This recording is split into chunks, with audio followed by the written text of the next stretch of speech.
The golf industry, according to the National Golf Foundation, represents 1.7 million jobs. Put another way, 1 out of every 100 jobs in America is golf related. Beauty of this is that you do not have to be a golfer to work in the golf industry. Okay. It doesn't hurt. It doesn't hurt, but it is not a requirement.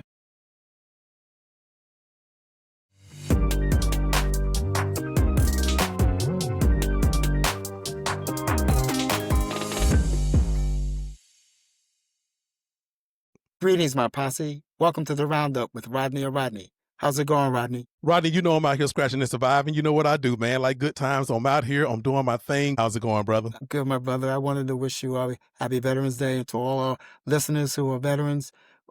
We want to thank you for your service, for sure, to this country. Absolutely, bro. And I appreciate it, man.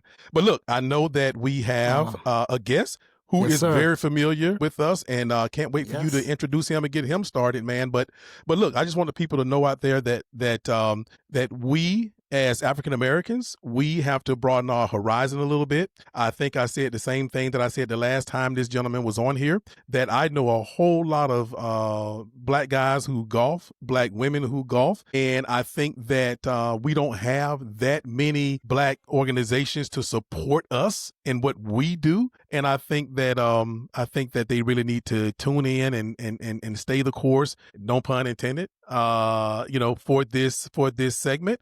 And I'm looking forward to listening to Mr. Beatty tell his story and to get ready for this upcoming expo and everything that he got going on. So, Rodney, without further ado, take it away, brother. Yes, thank you, Rodney. Yeah, it's great to have him back again. This is Mr. James R. Beatty from Omaha, Nebraska. He is the CEO of Beatty Golf Ventures, the creator and director of the African American Golf Expo and Forums this year in Orlando, Florida, January 21st through the 24th, 2026. I'll be there. He's also the executive director of the African American Golfers Digest, a historically black-owned female magazine. And last but not least that I know of, he's also the founder of the National Association of Black Golf Merchandisers. Those are businesses that provide goods to the golf industry. And I recently been appointed by the board to a vacant seat, and I'm working closely with this brother in his advocacy for black businesses to make money in this industry and secure jobs in this industry. Jim, welcome back, man. Thank you so much. I'm so appreciative that you all would have me back. Thank you. Absolutely, absolutely. So the last time we had you on, we were working on a expo and forum at that time. So tell us what you've been up to since we last spoke. The forum efforts and work continue. We have been able to position the forum now to be part of the PGA show, which is now in its 73rd, 74th year. I might be off a year or two, but that's held at the Orange County Convention Center in Orlando, Florida.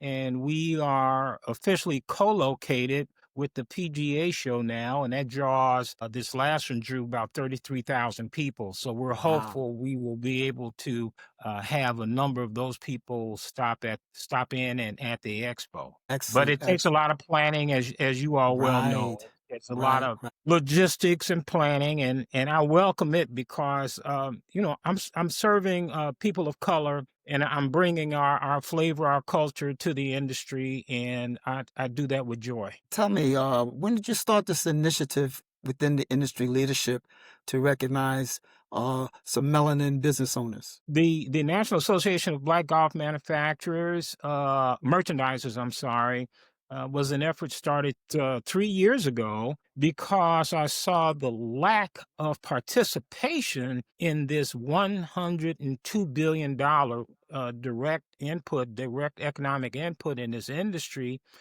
And simultaneously, I was being contacted by a number of vendors who had apparel, accessories, and other services that wanted to get into the golf industry, but just did not know how to do it. And I felt this, here's yet another opportunity for us to melanize the industry. Exactly, exactly. So, what has been the reception in this new climate of anti-DEI politically at the national level or from the industry? Has there been pushback? Have you gotten new resistance? How has the reception been in your efforts? Well, as you can see from many companies, they certainly have changed their efforts, Rodney. There's no question about that. And I find that to be unfortunate. However, there are many still involved that proudly talk about diversity. The new word seems to be inclusion. I'm fine with that. We all understand what that means, so I'm good with that. If people are afraid of diversity, well, so be it. But inclusion, as long as the companies that I interface with in the community are inclusive, that's really all we ask, and that's all we've ever asked. Not just me, but everybody, yourself, Mr. Butler, everyone. All we want is inclusion and a fair shake. Exactly, exactly. So, for those out there that may be thinking about this, can you give us an idea of what kinds of services, goods, and/or jobs may be available for folks who have an interest in participating in the industry? Oh, I'm so happy you asked about that. The golf industry, according to the National Golf Foundation, represents 1.7 million jobs. Mm, Put another way, 1 out of every 100 jobs in America is golf related. wow. The beauty of this is that you do not have to be a golfer to work in the golf Right. industry. Okay. It doesn't hurt. It doesn't hurt, but it is not a requirement. Okay. And many efforts have been brought forth to encourage people to put their resumes online. There's a website the industry uses called Make Golf Your Job, Make Golf Your Career, Make Golf Your Thing. Any one of those will get you to the what's called the portal, the job portal, whereby you can look at jobs that are available as well as list your resume. And I would encourage this audience to go to Make Golf Your Thing, Make Golf Your Job, either one, and list your resume. Tremendous jobs. I have one in front of me now, if you don't mind me talking Please real be quick my about it. guest. Director of the East Region for the Western Golf Association, VP, reports to the VP and principal of regional giving. Salary range 150 to 170 plus performance bonus. I Oh, think that's a job that many folks might be interested in. I'd say so. Wow. Okay. So Okay. I can't say all of them are like that, but that gives you an indication of the type Yeah. of jobs that are out there being Right. paid those amounts of dollars to raise money. And by the way, this is an outstanding organization, I might add as well too. Okay. But there are many, many others Sure. out there. Broadcast, as you all well know, IT, security, cybersecurity, you name it. There are tons of jobs out there.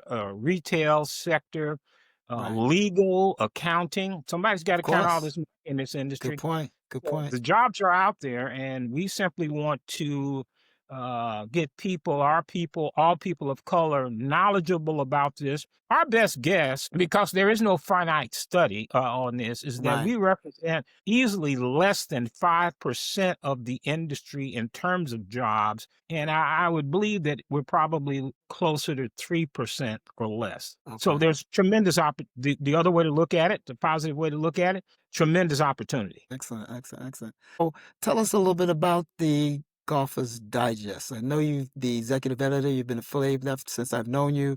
There's a rich history there. Rodney, where do you hear this story? Yeah, this I don't know, you'll see this well. I apologize if it doesn't come up That's good. well, but Yeah, that's good. this is the issue, a back issue of the digest, which comes out in print and is online. The African American Golfers Digest was founded by DeBert Cook out of New York. She now lives in Ghana and, in fact, handles all of the magazine activities out of Ghana. Her staff is worldwide, and I'm one of them, if you will. So I do Gotcha. serve as executive editor of the magazine, and in that role, my primary mission is to promote and market the magazine. We try to put any and all news that relates to people of color and golf into the magazine. So you'll see small articles, large articles, advertisements. It's a tremendous platform for people to advertise. I don't want to sound totally marketing here, but I would be remiss if I didn't Mm-hmm. talk about that.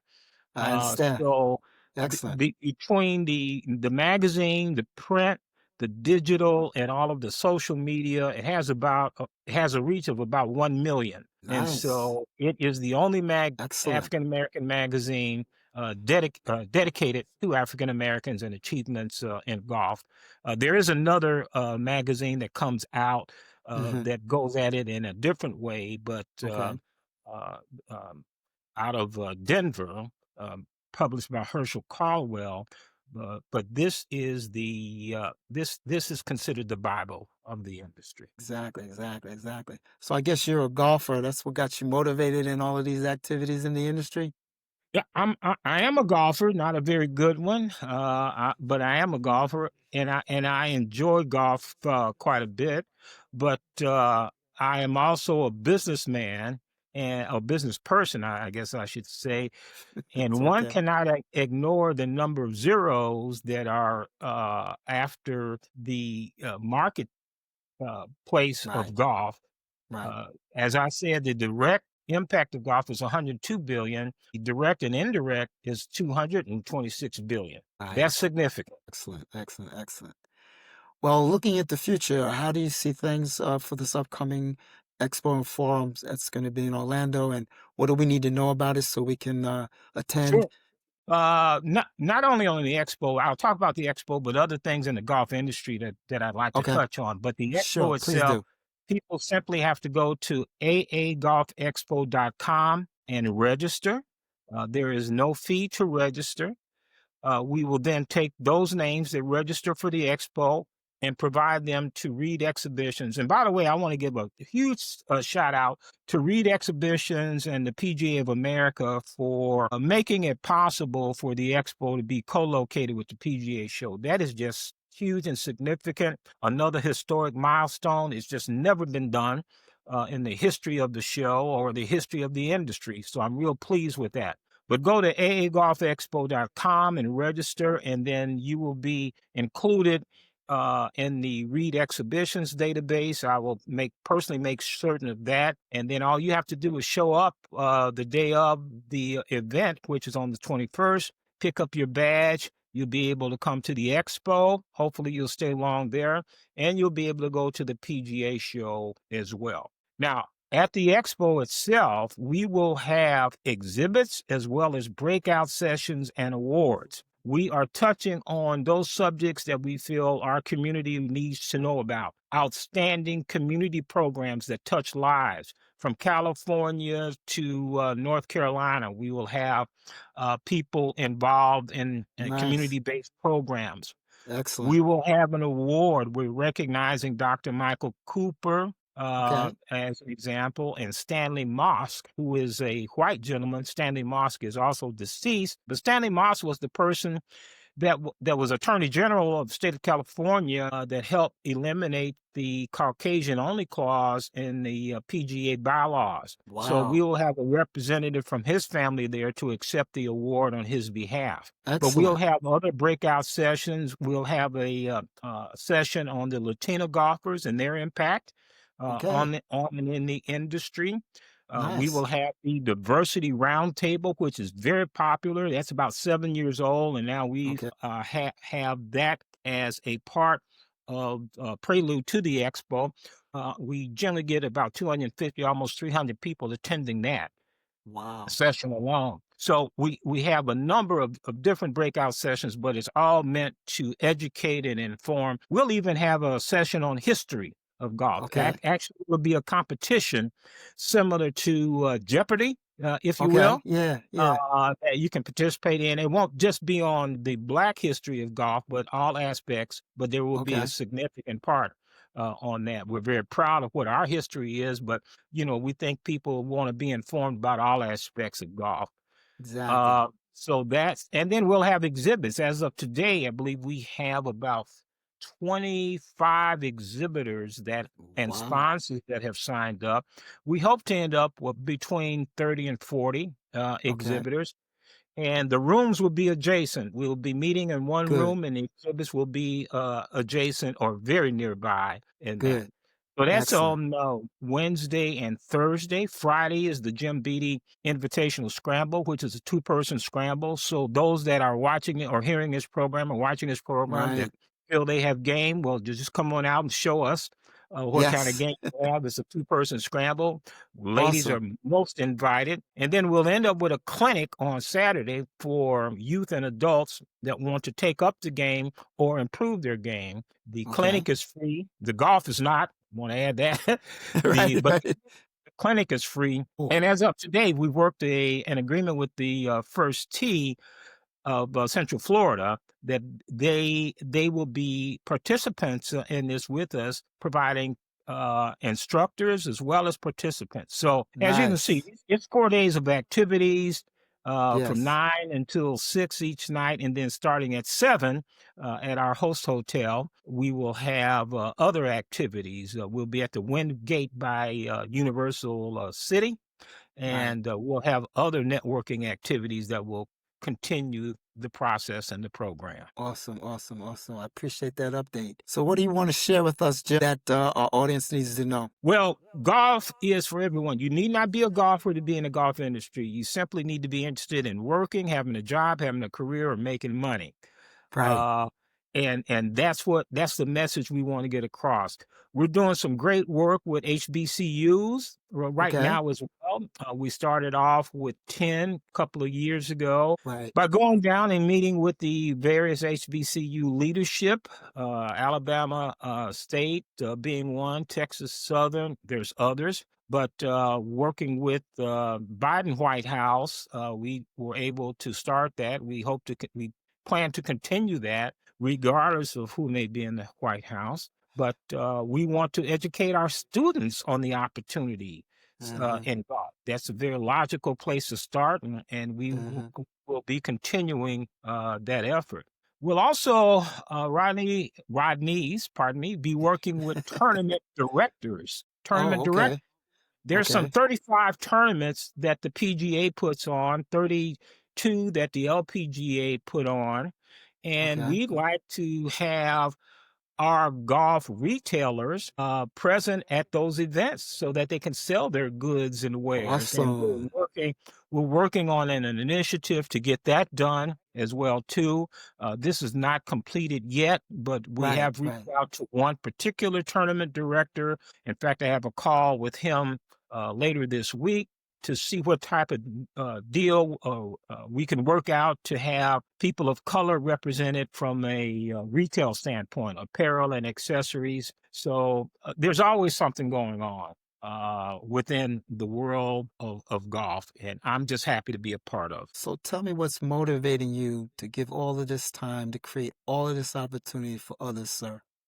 I'm a child of the 60s. It's just really about that simple that during the 60s when we saw revolutionary, evolutionary change, however you want to categorize it, I believe for most of us that lived through that time, it made an impact on us that if you Yeah. want a better world, a better community, a better block, a better neighborhood, you Right. have to do something about it. Well, I want Right. a better America, okay?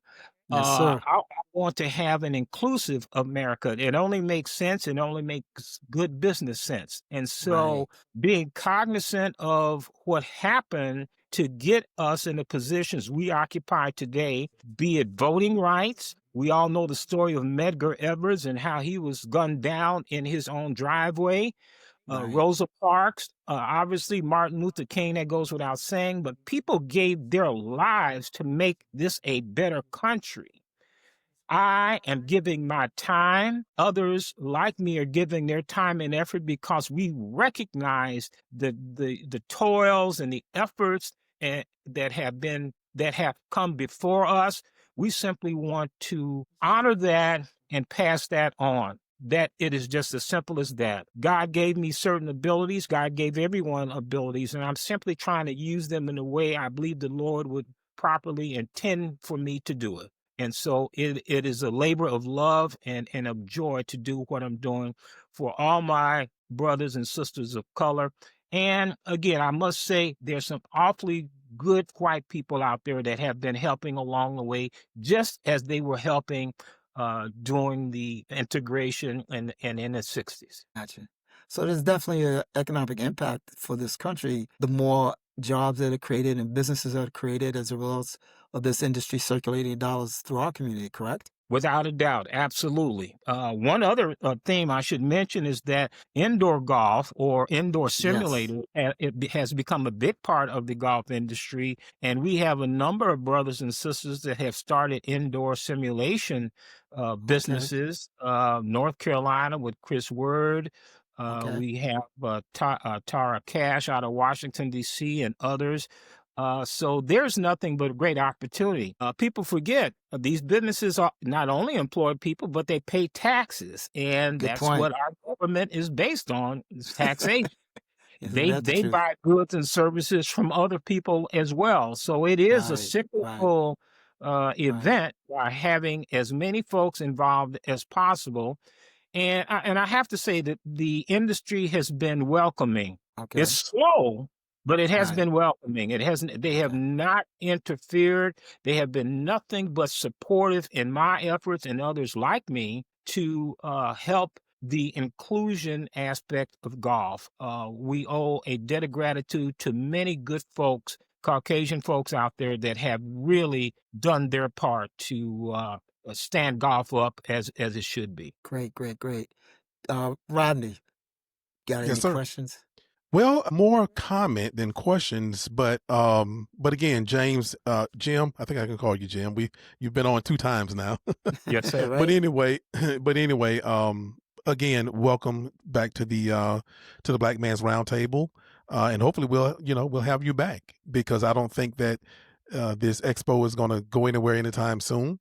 I want you to talk though directly to our audience here on the Black Man's Roundtable, who is an audience who is unapologetically Black, shall I say, right? And I know they want to know, how Black is this? Because the blacker the berry, the sweeter the juice. They want it to be that. They want it to be something that represents them if they're going to, spend their money, time, and effort doing this. I think you did a outstanding job doing that. But if you could just hone that message, and what I Sure. mean by that is, yeah, absolutely. And because we want as much participation as possible. I'm one of the people that believe that cutting out this DEI, that's not our choice. We didn't do that. Wanting to go away from diversity, equity, and inclusion could possibly be something that actually help our community to be more entrepreneurial, more supportive of each other. Sometimes when you don't have choices, then sometimes it can be better for you in a way. It can force you to really work with each other. And I think that is what's happening throughout some of the world of athletics as well. We have more student athletes enroll into HBCUs. And I'm not going to sit here and ask you to, because it's a segmented show, to go down the history of golf as it pertains to African Americans. But I know that the impact that African Americans have had on the sport of golf is very significant. And I wanted to know, is in your expo, I know you got breakout sessions and stuff like that, is there a historical kind of breakout or anything like that maybe talks about the history and the impact of African Americans in the sport of golf? Absolutely, in 2 ways. One is through our history challenge, where we will be asking questions of contestants. There will be obviously an audience in the room, and they will be learning from that. We will have a panel of judges that will be asking the questions. We have 2 or 3 people that are preparing those questions literally as we speak. Although it's not 100% on all Black aspects of golf, there will be a significant component in there.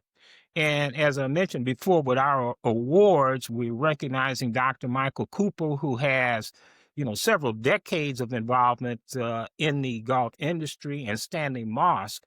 And I'm so glad you brought this up, because as I have been talking to various people around the country, many don't know who Stanley Mosk is.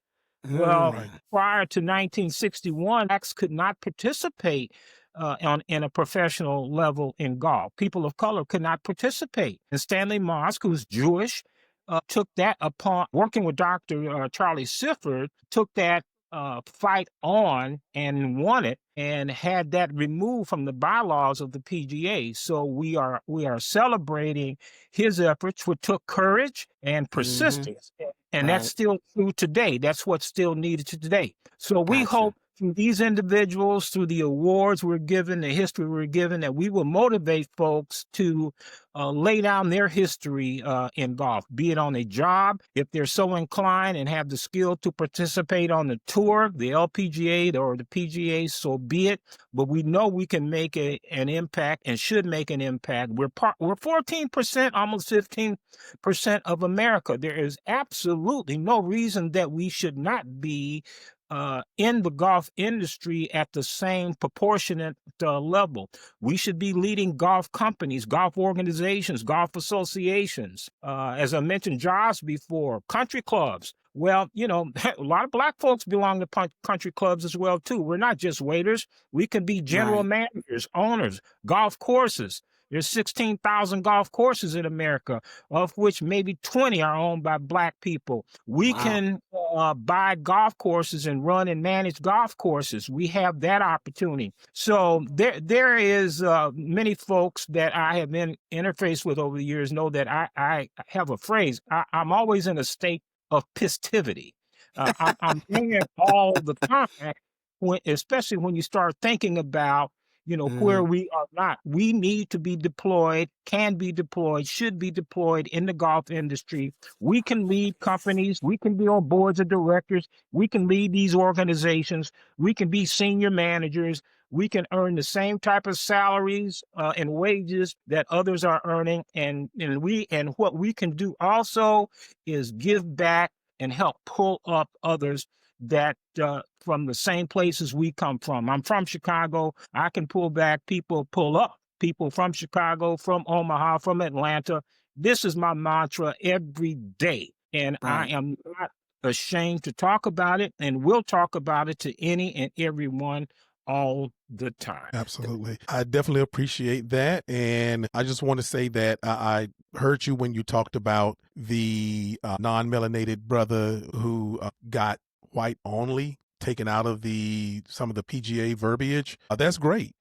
But again, I go back to how we are not the ones who are wanting for diversity, equity, and inclusion to be out of things. So I say that to say that I hear you talk about your awards and the things that you're going to be doing at the expo. I'm hoping that with the removal of DEI, that as far as our sports awards, as far as our music and TV and movie awards, that we give more homage to our own awards, right? And Yes, I'm sir. hoping that your organization and your expo that you do become the industry standard, at least for us. And before you leave, I would like to know if there are things that you are doing. I know you operate a lot on the business side as well, or mostly, but are there things that you're doing in the meantime and in between time of your expos and stuff? Are there things that you're doing to make your awards, your expo, be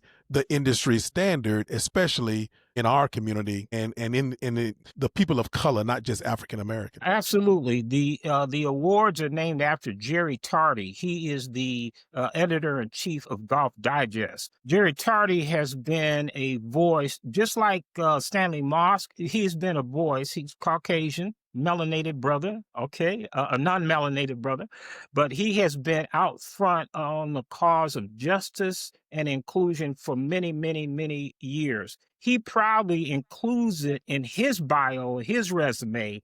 He's been inducted into a couple of halls of fame, and he has proudly listed the Jerry Tardy Courage Award and the Jerry Tardy Legacy Award as part of what he stands for as well. We'll continue to do that and recognize those individuals that otherwise would not be recognized, and make certain that the industry does not forget, just like we should not forget any aspect of our history. This serves as a reminder of what and who has come before us and the struggles that have happened and those folks that have fought the good fight to make certain that they remain relevant, their memories, their efforts, and serve as a motivator. That's the other part, to Right. serve as a motivator as well too. So you're absolutely right. It was very critical and it's very intentional. We do think those companies that have removed DE&I, I think that that's somewhat of a cowardly move on their part. But I'm okay with inclusion. But the people that are helping us, the PGA, as well as Reed Exhibitions, if you go on their website, you'll still see the words diversity as well as an inclusion. So those that have backbone and can stand up to whatever pressures that they perceive to be out there, we applaud them individually as well as collectively. And we will also want to recognize those brothers and sisters that are out there doing the hard, gritty work that has to be done. Again, I'll go back to the Medgar Evers types, the Rosa Parks types that, we're just trying to live a life and help others, plain and simple. We can become, America can become a better version of itself by including everyone in it. And we're simply reminding those institutions and those associations that we're here, we're not going away. People like me, people better than I am, taking up the cause, such as you all as well too. We have to continue to do this, and we will continue to do this. Thank you for that, sir. We do have, a few true allies out there, and I think that you have some in your field and what you're doing that's helping you. So hopefully the true allies will continue to help. Rodney, that is all I have for this brother, man. He's doing it. Jim, thank you so much for your time. Please tell us and our audience how best to contact and follow you as they go forward for the expo or any other handles that you want them to know. Absolutely. Go to aagolfexpo.com, aagolfexpo.com. The schedule is on there. You can register there. If you are so inclined that you want to exhibit, you can do that as well, too. We encourage it. I'll work a deal with any and everybody to get you to the show. We want you to show your stuff. We are excellent people. We are creative people. We are thoughtful people. We are inventive people. And we want to have you at the show if you have a product or a service, or if you just want to come out and listen and learn, that's fine too. aagolfexpo.com. And you can see everything that's going to happen at the show. I encourage you to look at it daily because some things do change, but we're going to have some great speakers and you're going to have a great networking time. I guarantee you, your life will be changed. This is historic by doing it in Orlando during this time and partnering up with the folks that we have. I'm excited about it, Jim. Thank you so much for your time, and God bless, be well, and much success. Thank you, brothers, for what you are doing. The Rodneys at work, doing work. See you soon, brother. And look, Jim, one of these years, me and Rodney ask you, hey, man, can we come down there and do a live on location and interview some folks, walk around? I'm sure you'll let us maybe do that one of these years. The answer is going to be yes. The answer is yes right now. Yes, you can. Absolutely. Look, Jim, can't wait to see you again, brother. My pleasure. Thank you, gentlemen. Yes, God bless. Stay warm in Omaha. Yes, sir. Yes, sir. He's out there where it's cold, for real. Yes, sir. We're a little cold here, but boy, nothing like that. So, but yeah, right now I think Jim Beatty is out there doing some great things, man, with this expo. Look, our people are going through a lot. We're going to continue to go through a lot with this administration, and who knows what America has in the future for us. But we've always found a way to relax, even in the middle of chattel slavery. We found a way to invent games. So I think that golf is an excellent way of just escaping. Yes. So I definitely look forward, and hopefully this be one of the biggest expos and biggest years that this brother has had. I know that you're highly involved, so I know it's going to be successful. I know you'll be on the ground.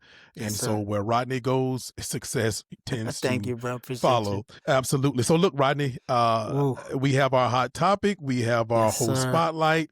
and let's kick this thing off, man, with our hot topics. I know you want to talk about jobs, Rodney.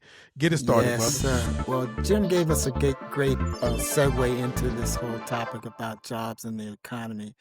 I guess the way you have to look at it as the U.S. economy has turned into a jobless profit boom. A jobless profit boom. That means jobs are stagnating or going down. Profits are still going up. So why is that happening? But that's what we're facing. That's the big picture, if you will. So what I wanted to do was talk a little bit about the overall numbers, the most recent numbers that have come out in terms of job picture. And then I want to target on the melanin folks and the impact on their community in detail. So the jobless profit boom.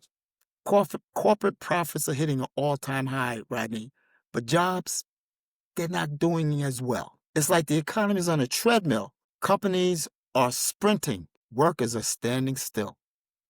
Apparently, AI and automation don't take lunch breaks and don't ask for raises. That's from Seth Williams, man. RE Tipster online. I couldn't have summed it up any better.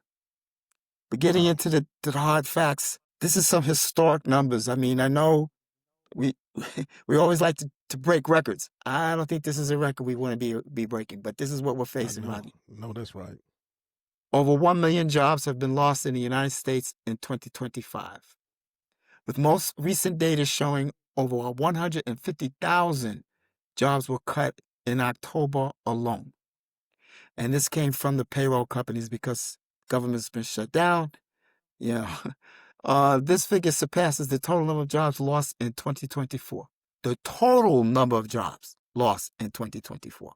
That was the last year of the Biden-Harris administration.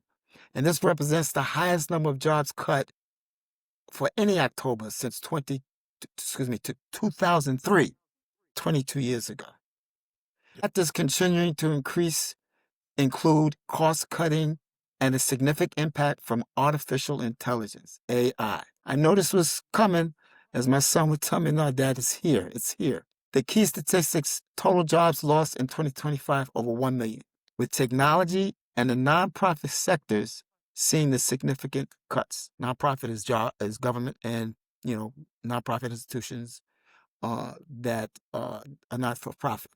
Technology, major cut in technology. That's an interesting fact. Wow. We lost 175% increase from the previous year in the jobs lost in October. 175% increase from the previous year. The leading cause, as we said, was cost-cutting measures and the integration of AI. Where was this affected? The broader context, the 2025 total represents 65% increase in job costs compared to 2024. That's the increase in job loss. Layoffs are their highest level since 2020. Still below the peak caused by COVID-19, though. That's not a great measure to have, right? I know, right? Companies are also significantly scaling back their hiring plans for the rest of the year. I know you've heard about some of the retail jobs that have been cut, transportation, UPS. It's happening. 2025, let's talk about the melanin folks and what the impact is, because like you said, Rodney, if they get a cold, we get pneumonia. In 2025, Americans experienced a significant surge in job losses, unemployment rate reaching 7.5% as of August 2025. This nearly doubles the national average. Factors contributing to this trend include federal job cuts, the rollback of diversity, equity, and inclusion programs, and broader economic downturns that have disproportionately affected Black workers. Particularly, Black women have been heavily impacted, with nearly 300,000 leaving the workforce in the first 3 months of this year. That's according to Forbes, not according to anyone else. It's not fake news. Right. I looked into the key statistics and trends to get an idea of what's going on, Rodney. The unemployment rate for Black workers rose to 7.5% by August 2025, the highest since October 2021. Again, that was during COVID. Exactly. The disparity, this rate is nearly double the national average of 4.3% and significantly higher than the 3.7% unemployment rate for non-melanin workers. I don't like to use white, Black because That's a construct, bro. I want to put it in real Exactly. terms. Non-melanated workers, but who the rest of the world refers to as white. The jobless numbers. Over 355,000 Black workers lost their jobs in the 3 months leading up to September 2025. That's this year, this annual year. Women, nearly 300,000, as I said, Black women exited the labor force in the 3 months leading up to August 2025. So that's a recent statistic. Young Black workers, unemployment rate for young Black workers, and we use the 16 to 19 year range, reached nearly 25%. 25%, right? So you understand why there's gang issues and crime in our communities and or drug use. Contributing factors, as we said earlier, the federal job cuts, but widespread federal job elimination have disproportionately impacted Black workers, particularly Black women who were heavily concentrated in public sector roles. DEI program rollbacks. The dismantling DEI programs have removed support systems and key roles for many Black professionals. We saw in institutions of higher learning in corporate America, those jobs disappeared overnight. Like they had no longer had a function. They just gone because so-and-so said so. I was flabbergasted, bro. Some broader economic issues, inflation, student loan debt, and automation in sectors where Black workers were overrepresented, like food service and office support, have contributed to job losses. Automation, AI. The consequences of these job losses, as we know, can be devastating. The biggest issue, job losses are leading to difficulties with essential expenses like rent and increasing financial stress. As we, the food SNAP program, the EBT program, was halted, and I know that affected a lot of households, particularly with all these job losses, and they were depending upon that type of assistance. Man, this is excruciating. There's an exacerbated wealth gap. We talked about wealth. I think the last couple of shows we talked about wealth. The surge in unemployment contributes to billions of dollars in lost wages and hinders the accumulation of savings, worsening the racial wealth gap. The long-term impacts, the trends have repercussions for future earnings, opportunities, especially for young people entering the job market. I've heard that graduating seniors in May from the colleges don't have an idea where the jobs are going to be. So it's going to add to unemployment, less new households being formed, less property purchased. That's how you accumulate wealth, So that's my story, and I'm sticking to it. I was just amazed at the concept that corporate profits are going through the roof, as exhibited in this display of corporate profits versus non-private payrolls. During the 2020 era, 2020 and 2021, we lost jobs and corporate profits. But as corporate profits started going back up after the recovery, jobs did not raise at the same rate. Matter of fact, there's a 5% below the trend. In other words, a certain number of jobs should be created based upon profits going up, which means, if your profits are going up, that means you need more labor to make, to run your business. No, not with the implementation of some of the efficiencies that have been developed, which are replacing jobs with automation, AI. I was downtown, Rodney, it was a football game I think I went to. My college got their butts beat by Tennessee, Syracuse University. Got beat by Tennessee. And we were downtown at the hotel. My friends were in from out of town. And we're sitting there, snacking. And this car drives up. Nobody's behind the wheel. And the customer jumps out. And I'm like, wait a minute. I knew that this was on the drawing board, but it's being utilized right here in Atlanta. Yes, sir. And that's another job taken away. They're talking about trucks being automated driving, autonomous driving vehicles. Uber, come on. So and as the statistics indicate, a lot of the job categories that are being looked at for AI and automation, we're heavily employed in. Our people are heavily employed in. So we're in for a rough ride if things continue as they are. And I just wanted to bring the facts because there's a lot of fake news out there about there's no inflation and the job market is great. It's not that way for our community, bro. And Rodney, I think that honestly, bro, it is like we are being forced. Well, you know what? Before I say that, you remember way back to 2008, 2007, 2007, 2008, when the housing market and the auto market and all that stuff just That's when I collapsed, came down, crashed. right. Yep. Obama And came then in they, office and he had to rescue. Yeah. exactly, elected Barack Obama to fix it all. Yeah. And he fixed Or it. He blame fixed a him lot of it. if it didn't work. Yeah. Or exactly. And so, but the thing of it is that way back then, Black people were the first ones fired. They can talk about all that last hired, first fired. No, they were just firing Black people left and right. And then it happened again with COVID. So every time, once again, Black people fired. First one's gone.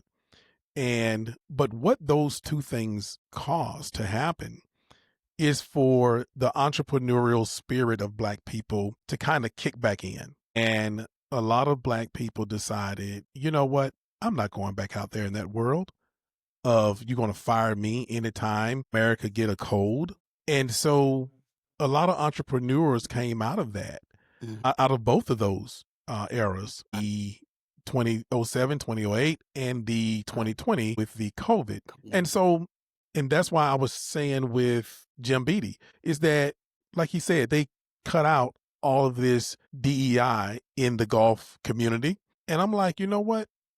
Maybe that could be a hidden gem for us if we play our cards right.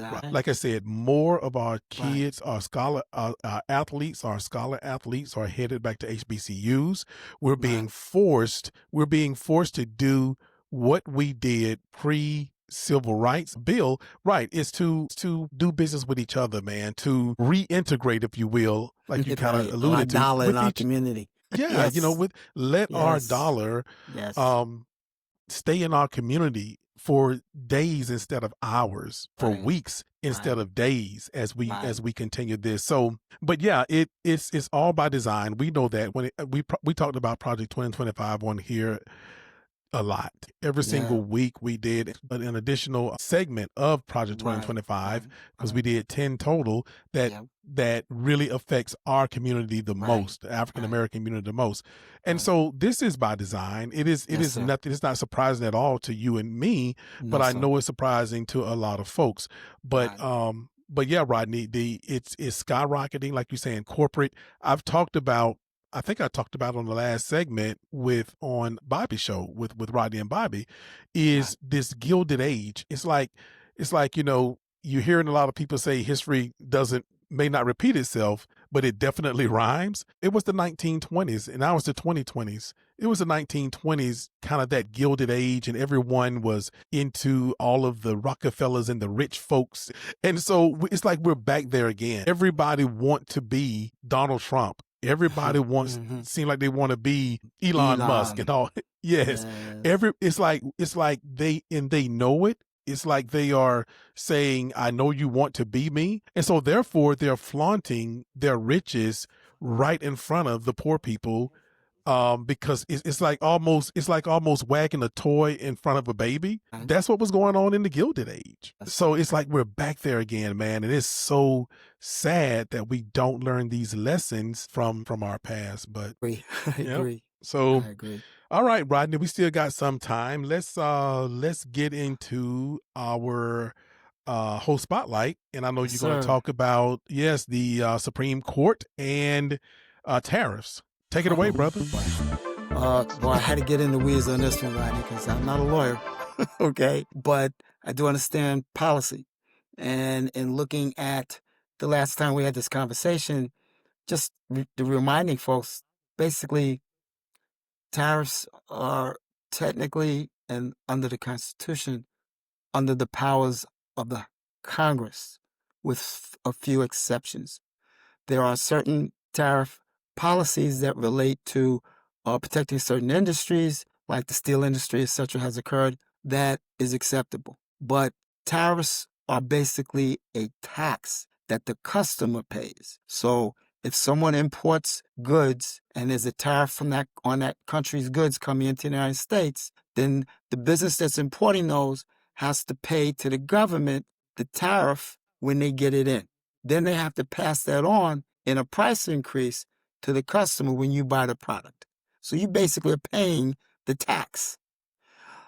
in the final analysis. So that's the fundamentals of it. The issue of broad tariffs has to do with a declaration of an emergency that has to be declared, justified, and has to be approved. Okay? So technically, you go to Congress and you say, hey, listen, this country is about to drop a bomb on us and we need to put a tariff on all that stuff. We're not touching nothing that comes out of the country. They're threatening us.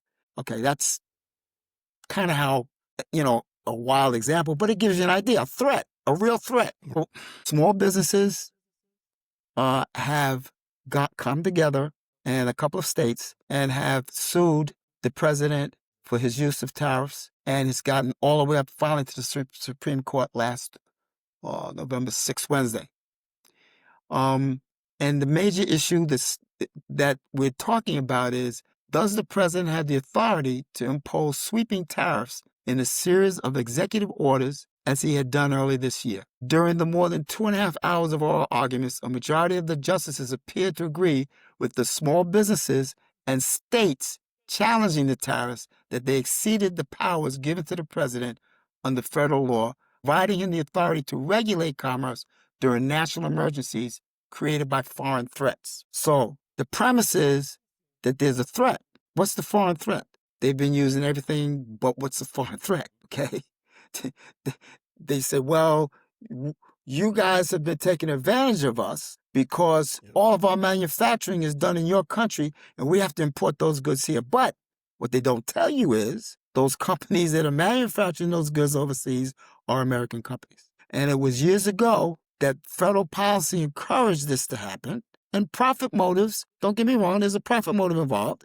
These corporations saw a way to lower their costs to give you goods at a fair price. Sounds good to me, right? However, when you export all your manufacturing and production outside of your country, you're importing it back in, then you're not paying the wages that you would get if those products were made here. So that means your payroll has now gone up to match the cost of producing that good and selling it at such a high price so that they can pay you that salary if it was made here in the United States. Bottom line. So those countries were not the culprits in many of these cases I'm talking about.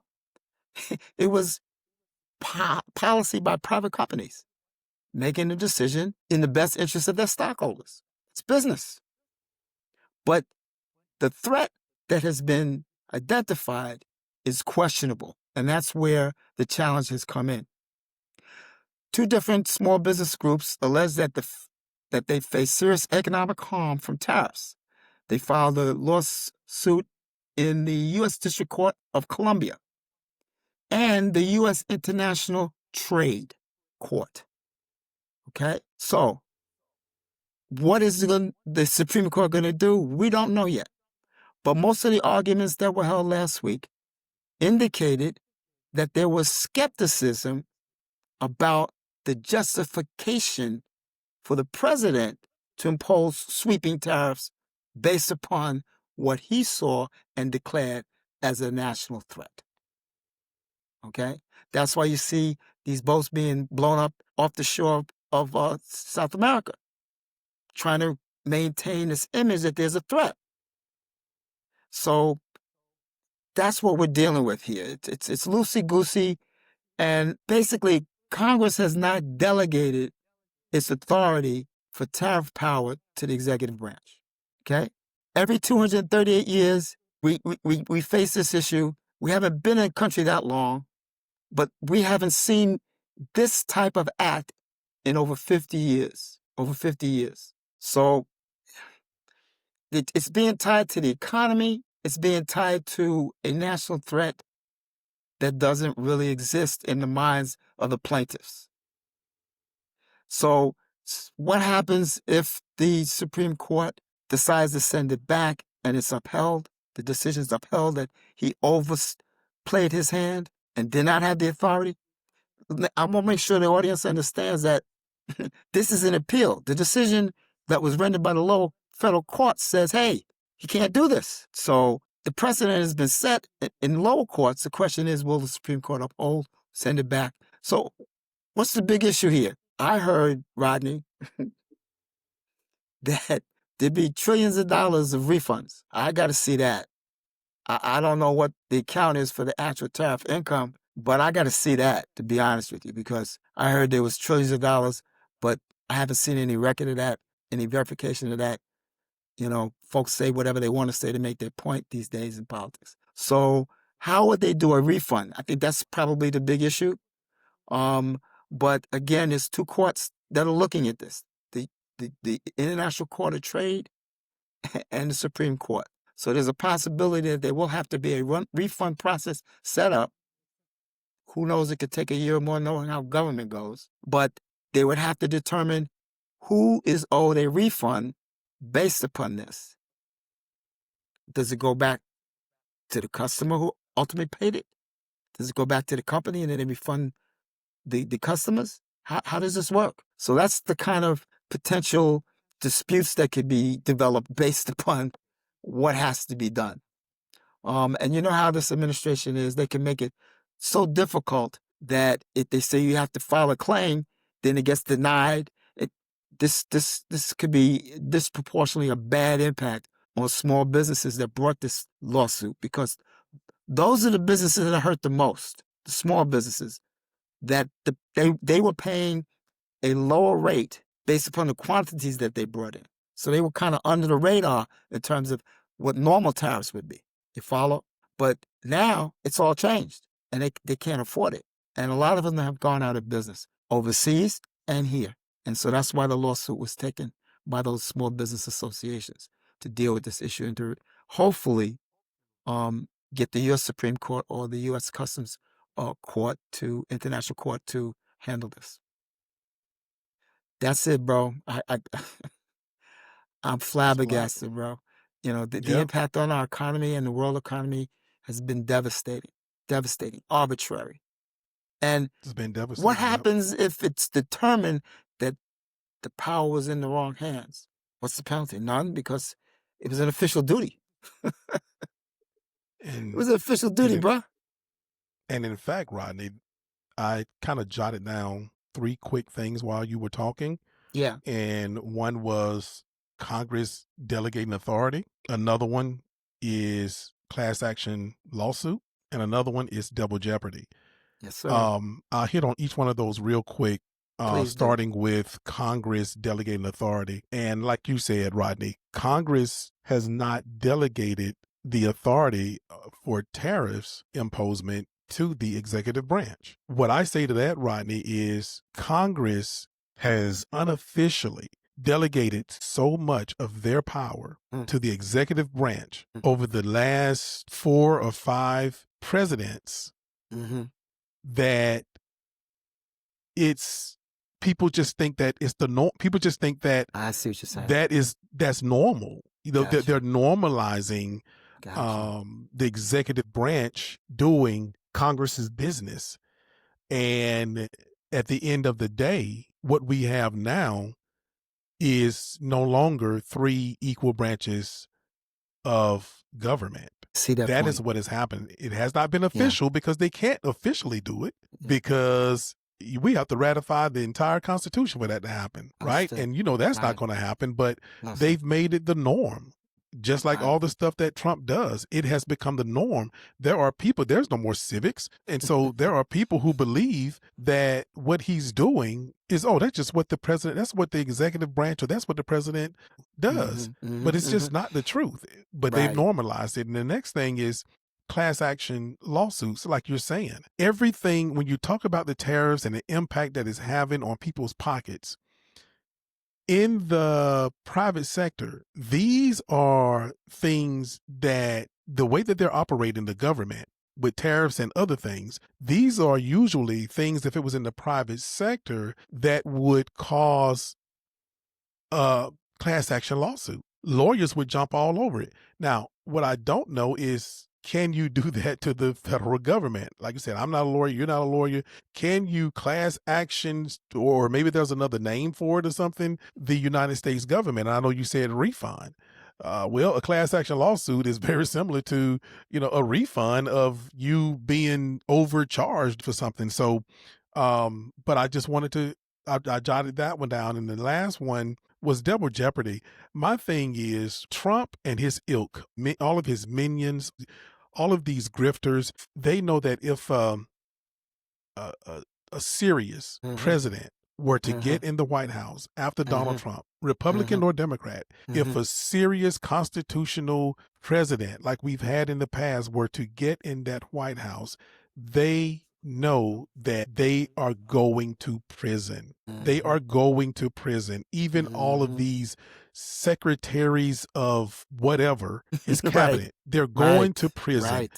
All of these generals are going to prison, and admirals are going to prison, and senior military leaders are going to prison. However, there's a thing that we have in America called double jeopardy, right? So if Donald Trump it's like, okay, well, take us to court, take me to court, take us to court for what you think we're doing. And right now, he has the Supreme Court in his corner, 6 conservative justices out of the 9. And if it is looked at and tried in the Supreme Court, then it can't be tried again, right? So there's just a lot going on, Rodney. I just think that we as a people, man, we need to put pressure on each other, pressure on the people who we elect, real pressure, call these jokers out. We need to put pressure on our professionals, on our attorneys to say, what is happening? What is going on? And so, but yeah, it's the tariff thing is way bigger. And I'm glad that you broke it down the way that you did so that people see that it's not just a tariff. It is so much more. Yes, sir. Yes, sir. Yes, sir. Well, I'm going to leave it in the hands of the attorneys who presented the case. Neil Katyal, former, I think he was in the Attorney General's office, Assistant Attorney General, is bringing the plaintiff's case, and he knows what he's doing. So I'm encouraged that they're going to make a strong case, and it's really going to be up to the judges to decide. Although, yes, sir, the indication in closing, the indication was some of those conservative justices were not buying it. You know, maybe sometimes the law is just so clear, Rodney, like you were saying, you know, how are you going to just usurp somebody else's power under the Constitution? So maybe it's so clear that they have no choice but to abide by the rule of law. Let's hope. Hope so. Hope so. Hey, Rodney, another great episode of the Roundup with Rodney and Rodney. Brother, if you don't have anything, I don't, and you can close it out, Rodney. Great show. Thank you, my brother. Well, you can catch the Roundup with Rodney and Rodney on the second Thursday of every month at 7 p.m. Eastern Time. You can check the Black Man's Roundtable on our YouTube channel for recorded shows of today and past shows, or wherever you get your podcasts. Until next time, we'll keep rounding them up. Peace, Rodney. All right, peace out. Hey, family. If you like what you saw, visit our website at blackmansroundtable.com for more information or to check out more content. Until next time, we'll see you in them suites and them streets. Peace.